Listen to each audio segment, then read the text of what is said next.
Welcome to Biking Preparedness. I'm Pastor Joe Fox. So, been a little light on the videos lately. One of the reasons, and I think I told you this, that we just had so much work to do.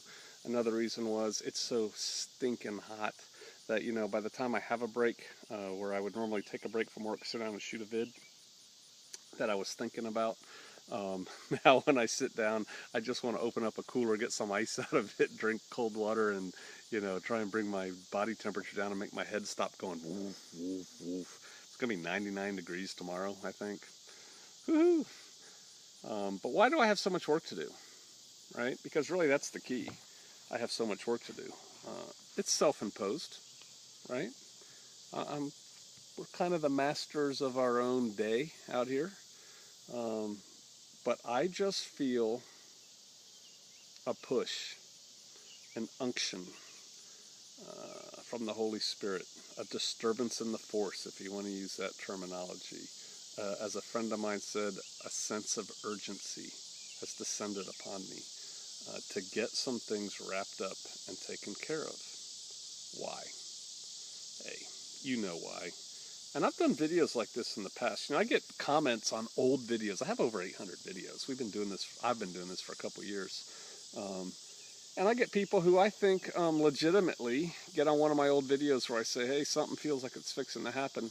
And then they say, this was 3 years ago. Nothing happened. What do you think now? You're right.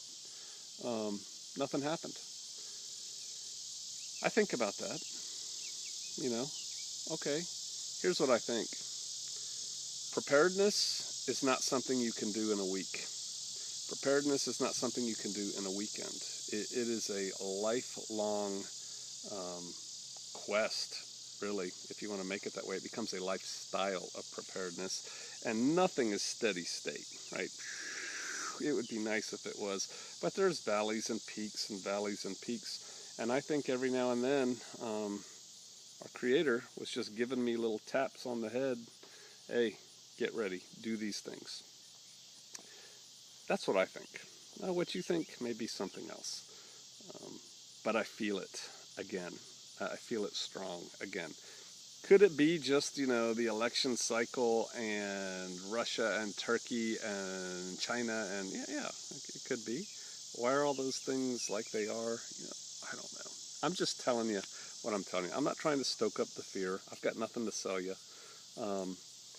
I'm just telling you where I'm at.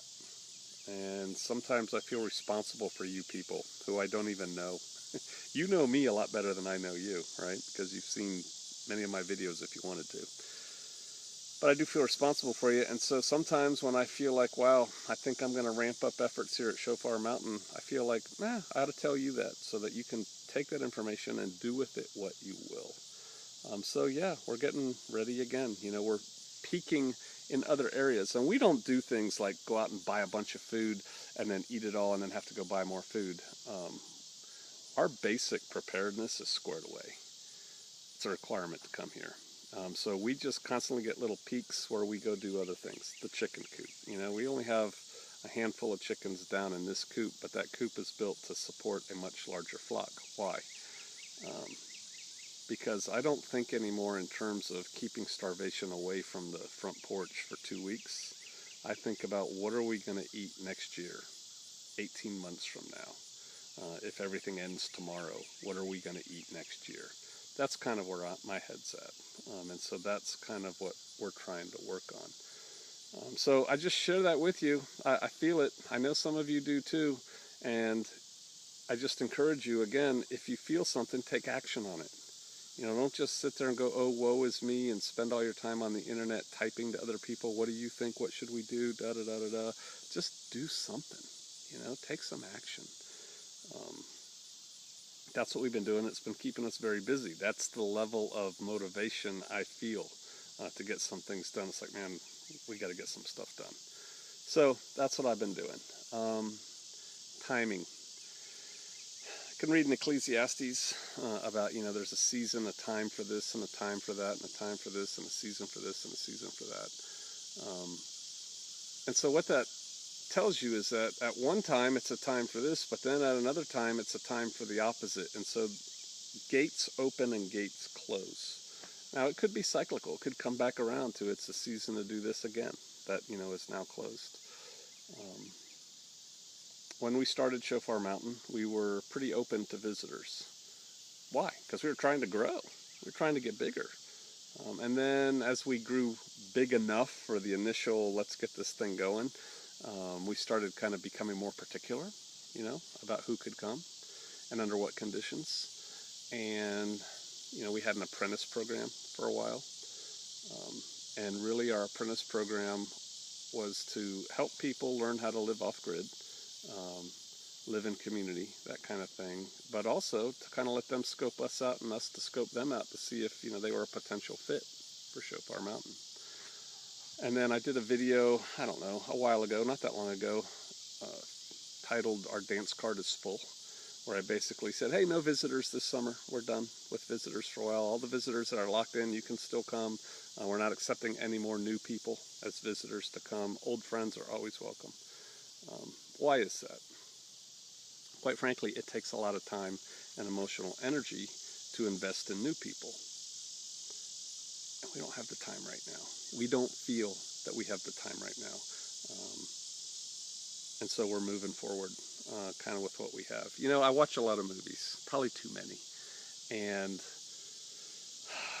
The 13th Warrior, a weird Viking-esque kind of movie, or The Kingdom of Heaven, which is like kind of about the Crusades, or you watch like what was that? Was it Daniel Day-Lewis? I Will Never Leave You, or whatever. The Last of the Mohicans, those kind of movies. There's always a scene in movies like that where the bell or the gong or the horn starts blowing, ringing, or whatever, and all the outlying people come scurrying into the fort, and the gates are shut. And then they're prepared to repel invaders, right? And they're getting ready for whatever's coming. That's biblical also, right? There's people invited to a wedding feast, and some people come and some people don't, so they invite other people and other people come. And at some point, the gates to the wedding feast are shut. Or there's 10 virgins. They're all waiting on the bridegroom. 5 are wise and 5 are foolish, but they're all waiting on the bridegroom, which is kind of interesting. And at a given point before the bridegroom comes, 5 foolish virgins figure out, hey, we got no oil for our lamps. And so they ask the 5 wise virgins, hey, give us some oil so that we have our lamps lit when the bridegroom comes. And the 5 wise virgins say, no, you can't have any of our oil. And so the foolish ones have to go to those who buy and sell, and while they're out there shopping, the bridegroom comes, the gates are shut. Can't get in anymore. And if you take that analogy to other places of the word, there's wailing and gnashing of teeth for those who don't get in. What can you learn from that? There's time coming when the gate closes for good, right?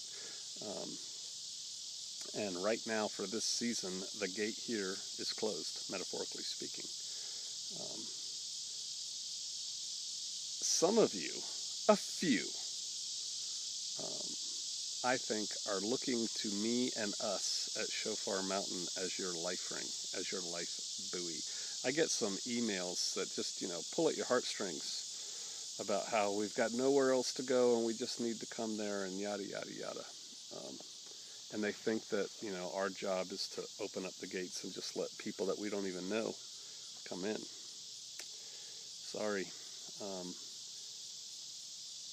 My purpose on this channel is not to recruit for Shofar Mountain. My purpose on this channel is to inspire you to take action, right? Inspire you to form a group, to form a mag or a community or a bug out location or whatever, but for you to do the work, not for you to expect me and the Shofarians to do the work and you just plug in, right? I think most of you get that, right? Most of you do, and good on you. And, to those of you who get it, hey, look at what we do, take what is useful, discard the rest, take what you can use and don't worry about the stuff that you can't use, but then go do it yourself. You're going to have to. And speaking of the gates, I'm just getting this feeling like you don't have much time. And from the tone and the number of communications I get from people, I think I'm not the only one feeling this. But you're going to have to figure it out on your own. You're going to have to take some personal steps and actions. And quite frankly, those are the kind of people who are going to make it anyway. You know, people who make things happen, people who do stuff. You have to be a person who does stuff, not a person who grabs on to somebody who does stuff. That sounds harsh. I know. I'm going to get a lot of thumbs down. I'm just trying to give you the straight shot, you know. I said before, hope is not a method, and Christians took me to task on that. Blah, blah, blah. Take it in context with what I mean. And in this case, you're going to have to take some action on your own to get some things done. I'm trying to lead by example. I share with you, some of what we're thinking and what we're feeling, not to scare you, but to give you more data in your head, because you're not just looking at us or me, right? You're looking at all kinds of things, and you filter it through your own experience, and then at some point you're like, yep. You look at your sweetie and you go, sweetie, we got to do something. We're going to do this, this, and this. I saw this there, I saw this there, I saw this here. Let's try and do that. And you can do it. Work with what you got, where you're at for now. If you can move out of the cities, move out of the cities, move out of the cities. But don't wait till you move out of the city to do anything. I tell people about storing wheat, right? You can buy wheat very inexpensively at a feed store. You can buy wheat very expensively in number 10 nitrogen pack cans. Hey, I don't care how you get it, right? Get wheat. Grinders, good grinders are expensive. They're a couple $100s for a wheat grinder. Don't get your wheat grinder before you get your wheat. Don't say, well, I don't have any way to grind it. You do. You could use a brick on your sidewalk and grind the wheat if you had to. Just do it. Take some action. Get something done. If you don't have your flower gardens, if you live in suburbia or a place where you have flower gardens, some places in the city do. If you don't have tomato plants and stuff growing in them, shame on you. Start working on doing what you can do with what you have. I fear time is getting shorter. I'm just telling you what I feel. Do with it what you want. But please, take action. Cut me some slack if I don't do videos all the time, because there's probably a season coming when not only am I not going to be on YouTube, nobody is. There's a time coming when there's not going to be anything on the internet, because there will be no internet. That could happen. Get ready to be on your own. Try to be with other people, but have a plan right now for what you're going to do right now if something happens, and start working that. Don't hope for some future utopia thing. I hope that comes through. I care about y'all. That's why I share stuff. We're in for some interesting times, I think. Even so, come Lord Jesus. All right, I'll see y'all out there.